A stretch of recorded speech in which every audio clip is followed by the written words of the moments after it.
आपका स्वागत है सर। बहुत बहुत नमस्कार आपका, आपके दर्शकों को जनाब बहुत बहुत अभिनंदन। और आपने हमें ये मौका दिया। बाढ़ की समस्या के बारे में अगर आप मुझसे पूछें तो मैं एक ही लाइन बोलूँगा कि बाढ़ जो है वो प्राकृतिक आपदा है और अब समापन की तरफ जा रही है, हर साल की तरह। अच्छा, क्या कहना चाहेंगे? बिहार विधानसभा चुनाव लेकर बड़ी सरगर्मी तेज हो रही है। कहीं मुद्दा की बात उठ रहा है तो कहीं जातिवाद की उठ रही है तो कहीं धर्म पर आ रहा है। इस पे क्या कहना चाहते हैं? देखिए जितेंद्र जी, सबसे बड़ी बात है कि ये चुनावी पर्व है और 2025 में, जो कि अक्टूबर नवंबर में फिक्स्ड है, ये पर्व होता है डेमोक्रेसी में, जहाँ पार्टियां, राजनीतिक पार्टियां अपने विचारधारा को लेके, अपने पक्ष को लेके रखती हैं और डिफरेंट माध्यम से लोगों तक पहुंचाने का प्रयास करती है। लेकिन जो अभी फ़िलहाल जो इस समय दिख रहा है मुझे, जाति के नाम पर, धर्म के नाम पर जो जो ये वाद विवाद चल रहा है, जो जिस तरह के वक्तव्य आ रहे हैं, हमें बड़ी हैरानी होती है कि राजनीति का इस तरह से पतन होगा।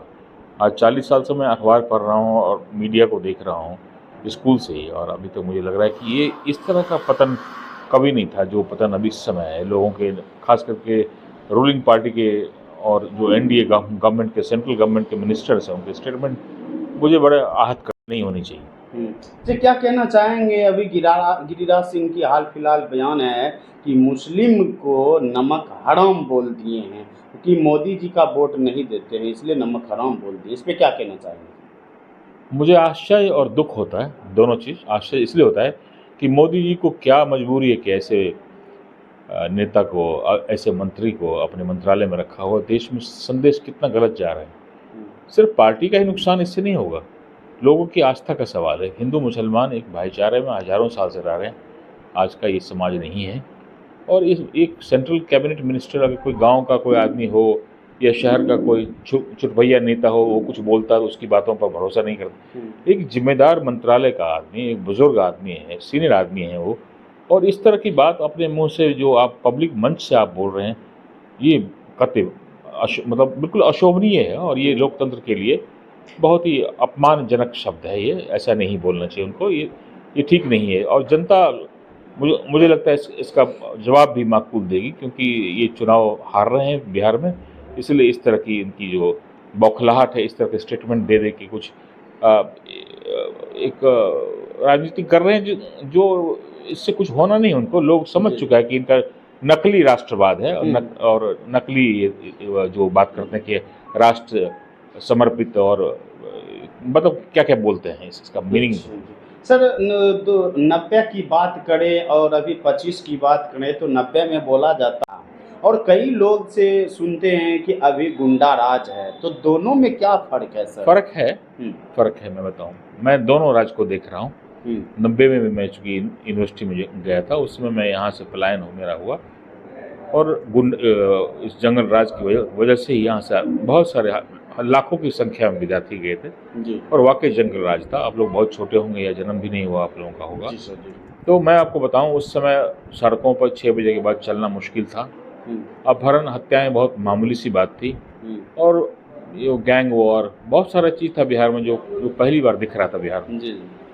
अब अभी क्या हो रहा है कि अभी एक ऑर्गेनाइज्ड क्राइम हो रहा है, और अभी जो अपराध के से ज़्यादा जो हमारे यहाँ है वो ये है करप्शन। जो उस समय इतना का करप्शन, अगर तुलनात्मक दृष्टिकोण, दोनों ही उसी स्टेज के लोग हैं, पार्टियां दोनों उसी, लेकिन इस समय जो है करप्शन हजारों गुना ज़्यादा है। जो पब्लिक फंड्स का जो लूट है, लालू जी के रेजिम में मान लो 100 रुपया था, इस समय वो 1000 है। मतलब वो 1000 करोड़ रुपया लालू जी के चारा कांड में, लालू जी ना बोला जाए, उस समय तो लालू जी इस हमारे पिछले समाज के मसीहा माने जाते थे, लेकिन जब वो चारा कांड में कोर्ट ने उनको सजायाफ्ता कर दिया, उनको कन्विक्ट किया, तो ये बात लोगों में संदेश गया, ताकि, और उसी का परिणाम ये हुआ कि लोकसभा में इनकी हार होती रही। लालू जी उसके बाद कभी उठ नहीं पाए, अकेले कभी उठ नहीं पाए। यही कारण था कि उस राज और इस राज में फ़र्क है कि वहाँ गुंडा का राज था,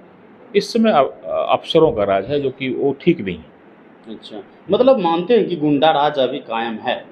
बिल्कुल है, अफसर गुंडा ही हैं, लाइसेंस वाले गुंडे। अच्छा, लाइसेंस वाला हाँ, गुंडा बिल्कुल, ये है। खुलेआम लूट रहे हैं। अब 17,000 करोड़ रुपए सीएजी का 2 महीने सामने, उसका ये जवाब नहीं दे पाए, नंबर 1। अभी नंबर 2, जो जायसवाल कांड चल रहा है हमारा, जी और खुलासे हुए जा रहे हैं, स्कीमें आ रही है। और 3 महीने पहले जब बजट पास हुआ था उस समय कहा कि बिहार का एक्सचेकर खाली है, खजाना खाली है। तो अचानक कौन सी लॉटरी लग गई बिहार सरकार के पास कि आप 10,000 रुपये खाते में महिलाओं को देने लगे, 400 से 1100 कर दिए। वो सब मालूम है कि प्रशांत जी के इस जन स्वराज के जो परिकल्पना है, जो हमने घोषणा की थी पिछले 1 साल से हम कह रहे हैं, उसके दबाव में आकर चूंकि इनकी जमीन खिसक रही है, जी। इसीलिए ऐसा कर रहे हैं वो। अच्छा सर, आप तो देख चुके हैं, कई लोग तो जन्म भी नहीं हुआ है जंगल राज में, और गुंडा राज भी आप जंगल राज गुंडा राज तो खत्म होने वाला है, ये मानते हैं सर?